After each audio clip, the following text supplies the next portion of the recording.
Welcome to Irobangla City SCTV News. This is Nuri Alamin with the headlines.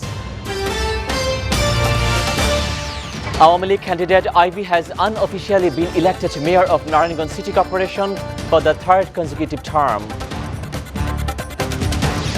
Awami League holds talk with President on the reconstitution of the next election commission. Prime Minister leads member delegation.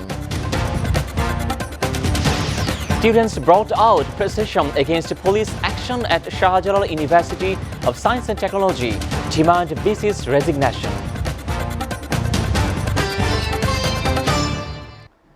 Awami League candidate Dr. Shelina Hayat Ivy has unofficially been elected mayor of Narayanganj City Corporation for the third consecutive term. With this, Ivy has become the first person to become the mayor of a city in the country for the third time. Ivy bagged 1,61,273 votes with both, while her nearest rival Taimur Alam Khandokar polled 92,171 with 11. Some 50% voters exercised their franchise in the polls entirely held using electronic voting machines. Ivy's supporters burst out joy as soon as the results were announced. In an instant reaction, Ivy expressed her gratitude to her party, Prime Minister Sheikh Hasina, and the people of Narayanganj for the victory in the polls. Students of Shahjalal University of Science and Technology Sylhet staged demonstrations on the campus on Monday demanding the resignation of Vice Chancellor Farid Uddin Ahmed, protesting the police action on them. The students started gathering on the campus Monday morning, although the university was declared closed for an indefinite period on Sunday following a clash. They brought out a procession and chanted slogans on different roads inside the campus. Besides this, left-leaning student organizations brought out a procession on Dhaka University campus protesting yesterday's police action on students at Shahjalal University of Science and Technology. Prime Minister Sheikh Hasina has directed to lower the minimum age of 50 for COVID-19 vaccine booster dose. Cabinet Secretary Khandokar Anwarul Islam said this after the weekly cabinet meeting at Secretariat today. Health Minister Zahid Malik said 69% of corona cases in capital is Omicron. 22 more cases of Omicron variant of the coronavirus have been detected in Bangladesh, taking the total number of 55 till Sunday. GIS-8, the global database for genomic data on the coronavirus, reports. These Omicron cases were detected at the Virology Laboratory of the International Center for Diarrheal Disease Research, Bangladesh, on Sunday. Earlier on, 3 new Omicron cases were detected in the country on January 10. Earlier, Bangladesh reported its first 2 cases of the Omicron variant in 2 members of the Bangladesh women cricket team on December 11.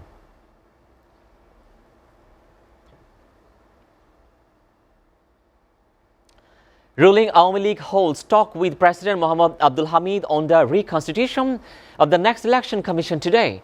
Prime Minister Sheikh Hasina, also the president of Awami League, leads a 10-member delegation for the talks at Bangabhavan. The meeting started at 4 p.m. The delegation comprises General Secretary Obaidul Qadir, Awami League Advisory Council member Amir Hussain Amu, and Tufail Ahmed Israel. The president has initiated the talks with registered political parties to have their opinions in reconstituting the issue. Some 32 political parties had so far been invited for the talks that began on December 20 last. Meantime, the cabinet approved the draft of Chief Election Commissioner and Election Commissioner Appointment Act 2022, aiming to formulate a law as per the Constitution as the regular cabinet meeting today.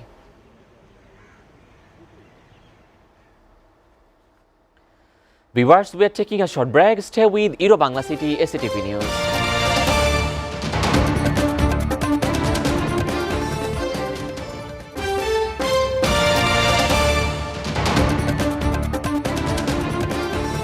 Welcome back, and you are watching Irobangla City SCTV News.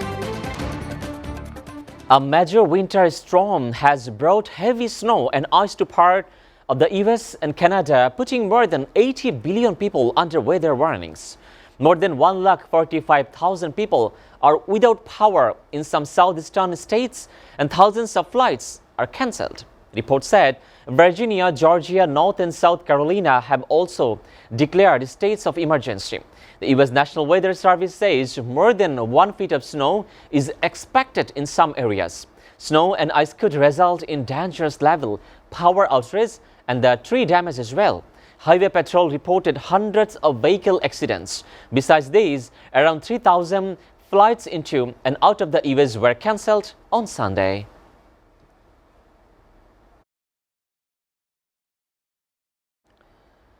Ukraine said Sunday it had evidence that Russia was behind a massive cyber attack that knocked out key government websites this past week, as Microsoft warned the hack could be far worse than the first thought.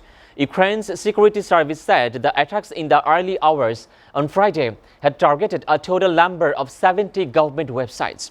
Russia has amassed tanks, artillery, and the thousands of troops near the border of Ukraine. It guarantees that its neighbor will never join NATO.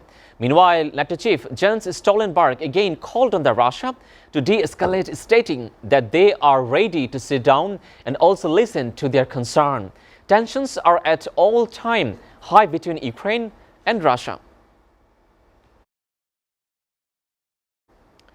Indian media bodies have deplored the forcible takeover of the Kashmir Press Club in Srinagar by the group of journalists who raided the Phoenix on the Saturday under the watch of armed police, a month before fresh elections are due to be held there on February 15. The takeover, described by the media spokesperson as a coup, took place under the cover of a COVID lockdown order by the government at the weekend. The Delhi Union of Journalists DUJ said on Sunday it was dismayed at the government move to close the Press Club of Kashmir. The DUJ slammed what it said were arbitrary and unabated arrests, detentions and questioning of journalists in Kashmir. New Zealand has sent a plane to Tonga to assess the damage after a huge volcanic eruption triggered a tsunami. The eruption has covered the Pacific island in ash, cut power and severed communications. According to the International Federation of Red Cross and Red Crescent Societies, up to the 80,000 people that could be affected. The New Zealand Prime Minister Jacinda Ardern said the tsunami had wreaked significant damage. No deaths have been reported so far. However, New Zealand and Australia are sending surveillance flights to assess the extent of the damage. Ousted Malian President Ibrahim Keita died on Sunday at his home in Bamako. He was 76. However, the cause of his death has not been made public yet. Ibrahim was ousted in a coup in 2020 amid allegation of corruption.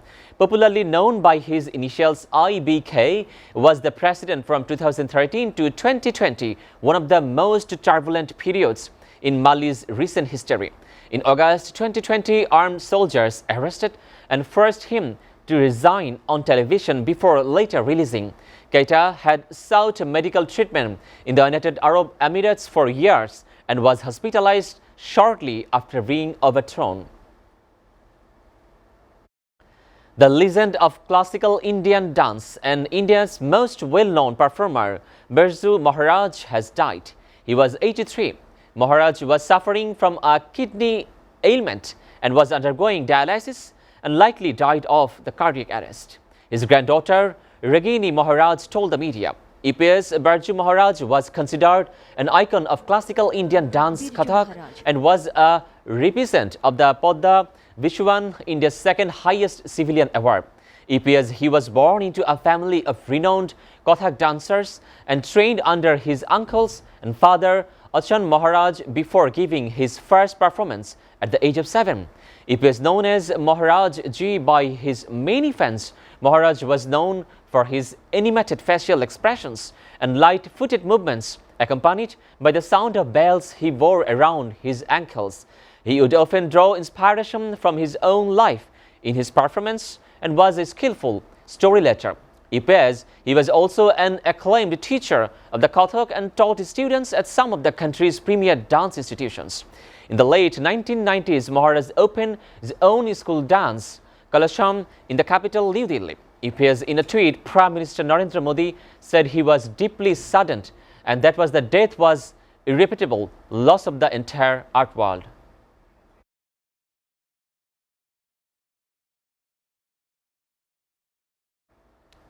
Paris may still be deep in the throes of the Omicron surge and adapting to the latest COVID restrictions, but Paris Fashion Week will nevertheless launch this time. The industry is determined to get back on the catwalks after nearly 2 years, during which most brands were forced to retreat online. Most fashion houses are returning to live show as the Men Wear Week of the kick-off followed immediately by hot culture shows. Some 17 of the 76 brands of the official Paris menswear calendar, including big names like Dior, Hermes, and Rick Owens, will be back on the catwalk, up from just 6 last summer. And nearly 30 others are opting for other types of the in-person event, inviting journalists, buyers, and other test makers to less formal gatherings around the French capital. Tennis world number 1 Novak Djokovic landed in Dubai on Monday after his sensational deportation from Australia over his coronavirus vaccination status put his bid for the second 21st Grand Slam title on hold. Djokovic said he was extremely disappointed after a federal court unanimously upheld the cancellation of his visa on public order grounds. Twice in the last 11 days, Australia government has ripped up Djokovic's visa and placed him in immigration detention, saying the unvaccinated star's presence could fuel anti-vaccine sentiment amid a tidal wave of Omicron cases. Twice the Serbian star fought the decision in court, winning one round but losing Sunday's decider. Real Madrid won the Spanish Super Cup by beating Atletico Bilbao 2-0 on Sunday. Luka Modric and Karim Benzema penalties secured a comfortable victory in Saudi Arabia. Modric's curling finish towards the end of the first half and Benzema's strike early in the second sealed the win for Madrid, who claimed their first trophy in Carlo Ancelotti's second spell as coach. Athletic had beaten La Liga champions Atletico Madrid to reach the final, but were well beaten at the King Fahd Stadium by a slick, organized Real Madrid side. They have now lost only once in 20 matches. They had brief hope in the 87th minute when they were awarded a penalty. Later, Militao was sent off, but Raul Garcia missed and Madrid's win was safe. Before ending, we go through Eurobangla City SCTV News headlines again. Awami League candidate Ivy has unofficially been elected mayor of Narayanganj City Corporation for the third consecutive term. Awami League hold talk with President on the reconstitution on the next election commission. Prime Minister leads 10-member delegation. Students brought out procession against police action at Shah Jalal University of Science and Technology, demands VC's resignation.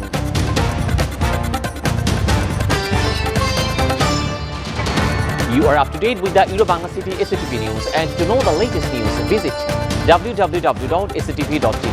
Stay with SCTV.